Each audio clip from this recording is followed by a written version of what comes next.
বাহ, আজকের ওয়েদারটা তো দারুণ, ঝমঝম করে বৃষ্টি পড়ছে। চলো আজকে একটু খিচুড়ি, একটু ডিমের অমলেট, একটু পাঁপড় ভাজা, একটু বেগুন ভাজা হয়ে যাক।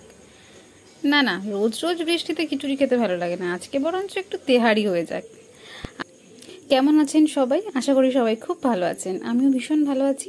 তো আজকে এই সুন্দর একটা ওয়েদারে, বৃষ্টির ওয়েদারে বানিয়ে ফেলেছিলাম বাংলাদেশের একটি খুব প্রিয় বিখ্যাত খাবার, তেহারি।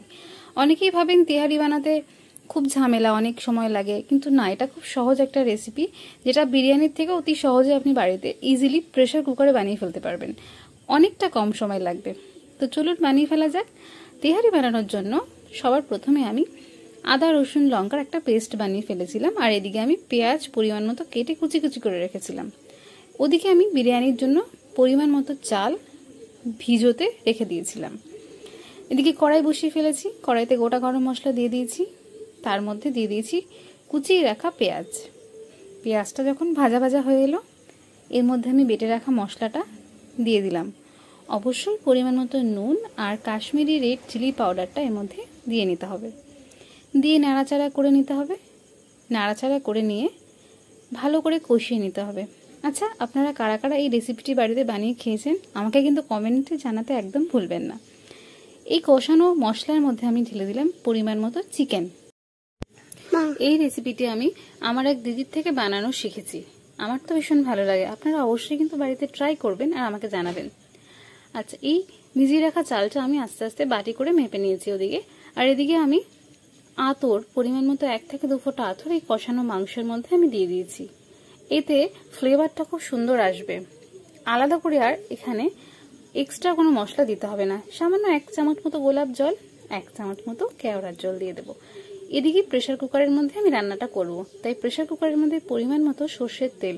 আচ্ছা, আপনাদের বলতে ভুলে গেছি, পুরো রান্নাটা কিন্তু সর্ষের তেলেই হবে। তো যে যেরকম তেল খান পরিমাণ মতো সর্ষের তেল দিতে হবে। আমি কিন্তু এখানে অল্প তেল ইউজ করেছি, আপনারা চাইলে তেলের পরিমাণটা একটু বেশি দেবেন, সেক্ষেত্রে টেস্টটা আরও বেশি হবে। এই তেলের মধ্যে আমি গোটা গরম মশলা অ্যাড করে দিলাম, একটু নাড়াচাড়া দিয়ে নিতে হবে। তার মধ্যে এর মধ্যে দিয়ে নিতে হবে পরিমাণ মতো পেঁয়াজ কুচি, যেটা আমি চালটা দেওয়ার আগে আমি এর মধ্যে দিয়ে দেবো। পেঁয়াজ কুচিটা দিয়ে ভালো করে নাড়াচাড়া করে নিতে হবে যতক্ষণ না পেঁয়াজটা ব্রাউনিশ ভাব আসছে। ভালো করে পেঁয়াজটা ভাজা ভাজা হয়ে এলে তার মধ্যে আমি দিয়ে দেবো পরিমাণ মতো চাল। আচ্ছা, চালটা কিন্তু আমি এখানে 500 ইউজ করেছি। অবশ্যই চালটাকে বাটি মেপে নিতে হবে, বা কাপ মেপেও আপনারা নিতে পারেন। ধরুন আপনি 2 বাটি চাল নিলেন, আপনাকে পরিমাণ মতো 4 বাটি জল ইউজ করতে হবে, না বেশি না কম।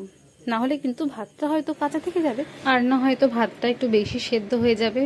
এটা খুব মাথায় রেখে রান্নাটা করতে হবে, কারণ রান্নাটা যেহেতু আমি প্রেসার কুকারে করছি, চাল এবং জলের পরিমাণ এবং সিটিটা খুব বুঝে শুনে দিতে হবে। চাইলে এটা আপনি বড় কোনো পাত্রে ঢাকা চাপা দিয়েও রান্না করতে পারেন, যেরকম ধরুন গামলা, ডেচকি বা ঢাকনাওয়ালা লিডওয়ালা কড়াই, সেখানেও আপনি রান্নাটা করতে পারবেন। তো এই যে চাল আর মাংসটা খুব ভালো করে মিশিয়ে নিতে হবে, যাতে মাংসটা নিচের দিকে চলে যায় এবং চালটা উপরের দিকে চলে আসে।